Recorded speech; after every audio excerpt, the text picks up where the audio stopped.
Assalamualaikum warahmatullahi wabarakatuh. Perkenalkan, nama saya Mujila, saya dari kelas 12 IPS 2, mata pelajaran ekonomi, guru pembimbing Ibu Emi Farida SPD MSI. Baiklah, di sini saya akan menjelaskan mengenai akuntansi sebagai sistem informasi. Mohon izin untuk Ibu. Next, yang selanjutnya saya akan menjelaskan apa yang dimaksud dengan pemakai informasi akuntansi itu. Pemakai informasi akuntansi, informasi keuangan. Di sini terbagi menjadi dua. Ada eksternal perusahaan dan internal perusahaan. Yang mana eksternal perusahaan itu terdiri dari kreditor, pemerintah, pemegang saham, calon investor, supplier, dan lain-lain. Itu termasuk ke dalam akuntansi keuangan. Yang selanjutnya, internal perusahaan, yang dimana di dalamnya itu terbagi menjadi yang pertama direktur, yang kedua manajer produksi, yang ketiga manajer keuangan, yang keempat manajer personalia, yang kelima karyawan. Yang dimana ini termasuk ke dalam akuntansi manajemen. Next, yang selanjutnya, di sini akan saya menjelaskan lebih terinci mengenai pemakai informasi akuntansi. Yang A, pemilik perusahaan adalah membutuhkan informasi akuntansi untuk mengetahui perkembangan perusahaan. Yang B, manajer sebagai pengelola perusahaan yang membutuhkan informasi akuntansi, perencanaan, dan pengoperasian perusahaan. Yang C, karyawan yang berkaitan dengan pertimbangan untuk kenaikan gaji atau upah serta memantau kondisi perusahaan. Yang D, investor merupakan penanaman modal yang mengharapkan keuntungan dengan meminimalisasikan risiko. Next, yang selanjutnya, yang E, pemerintah berkaitan dengan kebijakan perpajakan yang diterapkan pada perusahaan. Yang F, pemasokan yang berkepentingan dalam perusahaan, khususnya bagi keberlangsungan perusahaan. Yang G, lingkungan masyarakat yang berkaitan sebagai penilaian atas kontribusi perusahaan terhadap lingkungan. Contohnya, tanggung jawab pada sosial pada alam. Next, yang selanjutnya, karakteristik kualitas informasi akuntansi. Karakteristik kualitas informasi akuntansi diantaranya, yang A, dapat dipahami. Artinya, laporan keuangan dapat dengan mudah untuk segera dipahami oleh pemakai. Yang B, relevan. Artinya, laporan keuangan harus sesuai dengan tujuan operasi perusahaan dan memenuhi kebutuhan pemakai dalam proses pengambilan keputusan.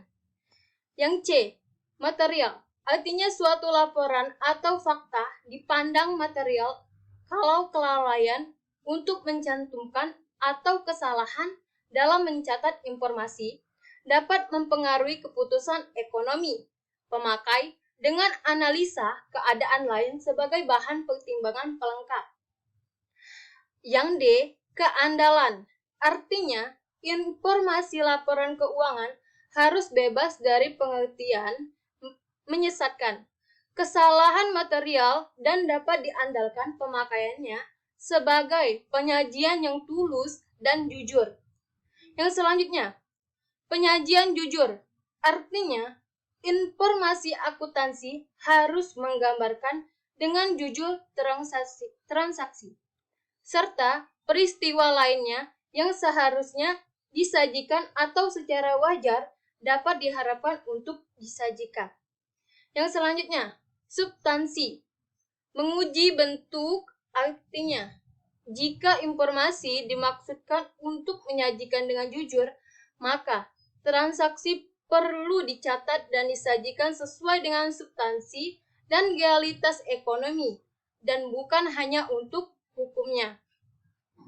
Next, yang selanjutnya, netralitas. Artinya, informasi akuntansi harus diarahkan pada kebutuhan umum pemakai dan tidak bergantung pada kebutuhan dan keinginan pihak tertentu. Yang selanjutnya, pertimbangan sehat. Artinya, informasi yang disajikan mengandung unsur kehati-hatian pada saat melakukan perkiraan dalam kondisi ketidakpastian. Yang selanjutnya, kelengkapan. Artinya, informasi dalam laporan keuangan harus lengkap dalam batasan materialitas dan biaya. Yang selanjutnya, dapat dibandingkan. Artinya, informasi akuntansi harus dapat dibandingkan dengan laporan periode sebelumnya dan dapat dibandingkan dengan perusahaan lain yang sejenis. Next, yang selanjutnya. Nah, ini kesimpulan dari kualitas informasi akuntansi yang saya jelaskan tadi. Yang pertama, dapat dipahami. Yang kedua, relevan. Yang ketiga, andal. Yang keempat, dapat diperbandingkan. Yang kelima, tepat waktu. Yang keenam, nilai prediksi. Yang ketujuh, umpan balik atau dalam bahasa Inggrisnya feedback. Yang ke-8, cukup berarti, materialitas. Next, yang selanjutnya, bidang-bidang akuntansi. Sesuai dengan pengelompokan para pemakai akuntansi, bidang-bidang spesialisasi akuntansi dapat dibagi sebagai berikut. Yang pertama, akuntansi keuangan atau akuntansi umum. Dalam bahasa Inggrisnya, financial accounting. Yang kedua, akuntansi manajemen. Yang dalam bahasa Inggrisnya, manajemen accounting. Yang ketiga, akuntansi anggaran. Dalam bahasa Inggrisnya, budgeting. Yang keempat, akuntansi pemeriksaan, auditing. Yang kelima, akuntansi perpajakan, tax auditing. Yang ketujuh, sistem akuntansi, accounting system. Yang ke-8, akuntansi pemerintahan, government accounting. Next, yang selanjutnya, di sini saya akan memperjelaskan lagi apa saja yang dimaksud dengan akuntansi keuangan, akuntansi pemeriksaan, akuntansi biaya, akuntansi manajemen, akuntansi perpajakan, akuntansi anggaran, akuntansi pemerintahan, dan sistem akuntansi itu apa. Yang pertama, akuntansi keuangan, yang merupakan akuntansi umum dengan kegiatan pencatatan keuangan yang bertujuan untuk menjadikan laporan keuangan dalam jangka tertentu. Yang kedua, akuntansi pemeriksaan. Auditing adalah bidang akuntansi yang kegiatannya melakukan pemeriksaan terhadap laporan keuangan pada suatu badan.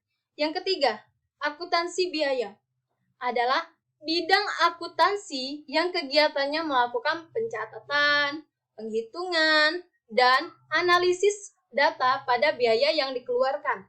Yang keempat, akuntansi manajemen yang bertujuan memberikan informasi kepada manajemen dalam menjalankan usahanya. Yang kelima, akuntansi perpajakan merupakan bidang akuntansi yang menangani pembayaran pajak bagi perseorang maupun perusahaan.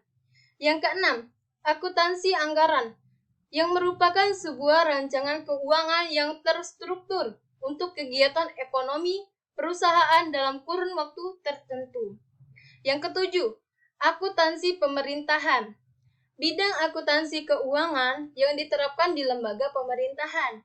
Yang ke-8, sistem akuntansi adalah perangkat unsur yang secara teratur, saling berkaitan atau berhubungan sehingga membentuk sebuah totalitas. Next, yang selanjutnya, profesi akuntansi. Di sini ada A-controller atau bisa disebut dengan accounting offer, artinya bertanggung jawab penuh atas penggunaan uang yang telah sedang dan akan terjadi. Yang B, akuntan. Akuntan ini terdiri atas dua jenis. Yang pertama, akuntansi keuangan, yang bertugas mencatat seluruh transaksi, membuat pembukuan hingga laporan keuangan.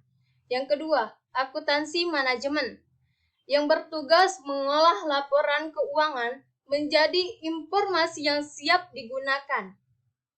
Yang C, akuntansi biaya atau cost accounting, yang bertugas untuk mencatat setiap transaksi yang terjadi atas proses produk sebuah perusahaan. Yang D, akuntansi anggaran atau budget akuntan. Umumnya perusahaan-perusahaan yang besar yang sudah lama menjalankan kegiatan usahanya. Yang E, akuntansi pemeriksa atau auditor, yang bertugas untuk meriksa segala sesuatu yang berkaitan dengan pendapatan dan pengeluaran perusahaan. Yang F, akuntan pajak atau tax akuntan, merupakan akuntan spesialisasi perpajakan. Yang G, akuntan publik, adalah akuntan yang memperoleh izin memberikan jasa akuntan publik di Indonesia. Yang H, akuntan pemerintah, lembaga atau instansi pemerintah merupakan objek dan strategi dana atau anggaran.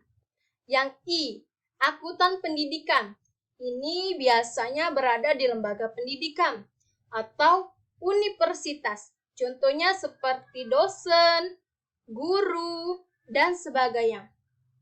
Mungkin itu saja yang dapat saya jelaskan mengenai tentang akuntansi sebagai sistem informasi. Saya Mujila, mohon izin untuk guru pembimbing Ibu Emi Farida, SPD, MSI. Wassalamualaikum warahmatullahi wabarakatuh.